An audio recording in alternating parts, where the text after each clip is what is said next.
কোনো কাস্ট আমাদের রাজ্যে বঞ্চিত নয়। We are all together.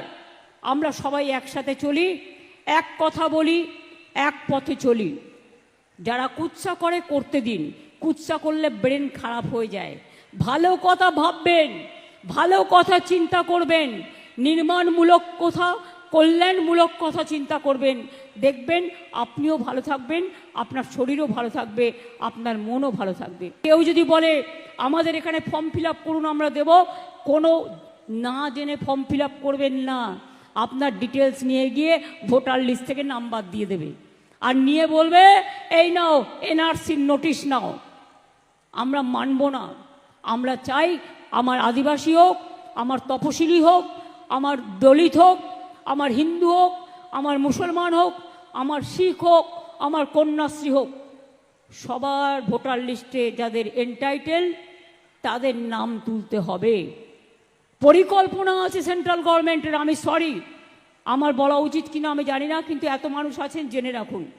যারা ভাবছেন আপনার এপিক কার্ড আছে আর কিছু করতে হবে না, নিয়মটা পাল্টে দিয়েছে। নতুন করে আবার নাম তোলার চক্রান্ত চলছে। ভোটার লিস্টে নাম আছে কিনা আগের লিস্ট দেখলে হবে না, নতুনভাবে গিয়ে ক্রস চেক করতে হবে।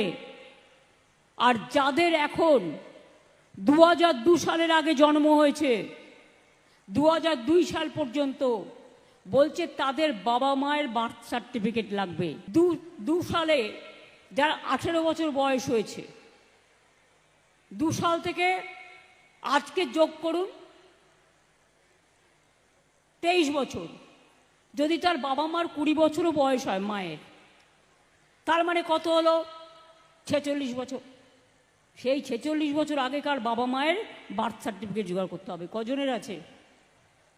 কজনের আছে? যারা বলছে তাদের আছে তো? জিজ্ঞেস করুন। যারা আইন করছে তাদের আছে তো? তারা সোনার চামচ মুখে দিয়ে জন্মগ্রহণ করেছেন। তারা কি করে বুঝবে খেটে খাওয়া মানুষের কথা, গরিব মানুষের কথা? বলছে বাংলা ভাষা বলে কোনো ভাষাই নেই। তো রবীন্দ্রনাথ ঠাকুর কোন ভাষায় কথা বলতেন? স্বামী বিবেকানন্দ কোন ভাষায় কথা বলতেন? রাজা রামমোহন রায় কোন ভাষায় কথা বলতেন?